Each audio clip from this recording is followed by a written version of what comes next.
When people talk about Rihanna, they usually talk about the hits. The fashion, the style, the icon, the moments on stage that stop the world. But behind the music, the red carpets, and the headlines is something far more powerful: Rihanna's business brain. Because Rihanna didn't just become famous. She built an empire. And the reason her success looks effortless is because the strategy behind it is invisible, subtle, and deliberate. It's calculated, yet creative. It's bold, yet intelligent.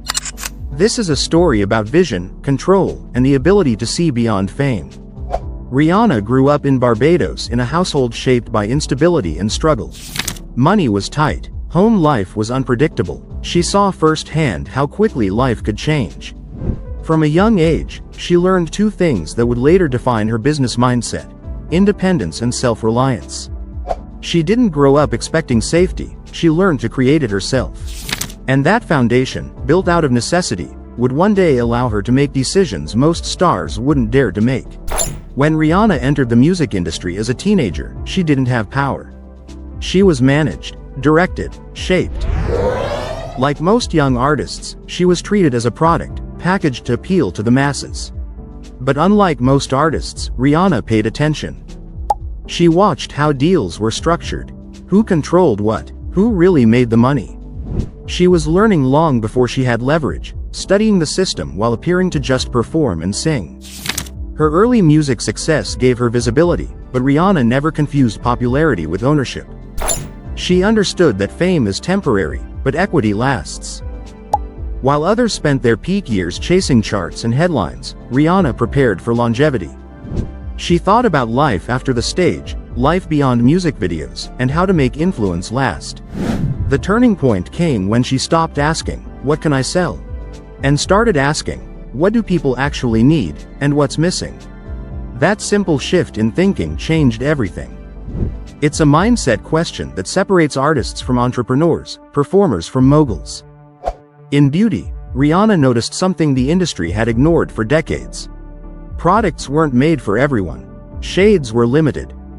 Representation was performative. Instead of complaining, she built the solution. Fenty Beauty wasn't just a brand, it was a correction. Inclusive from day one. Not as a trend, not for PR, but as a standard, and people noticed immediately. That decision did two things. It created instant demand, and it built trust. People didn't just buy Fenty products, they believed in them. Rihanna didn't market inclusion.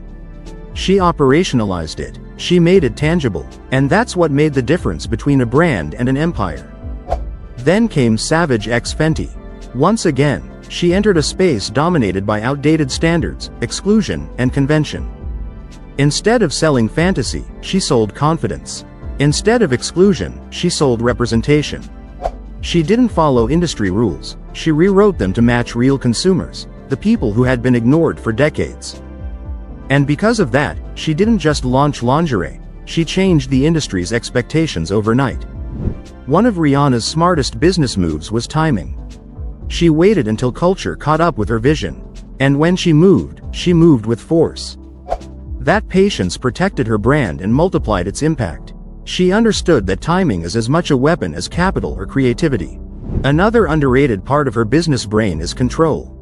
Rihanna negotiated ownership, creative authority, and long-term equity in every deal. She didn't just license her name, she built systems around it.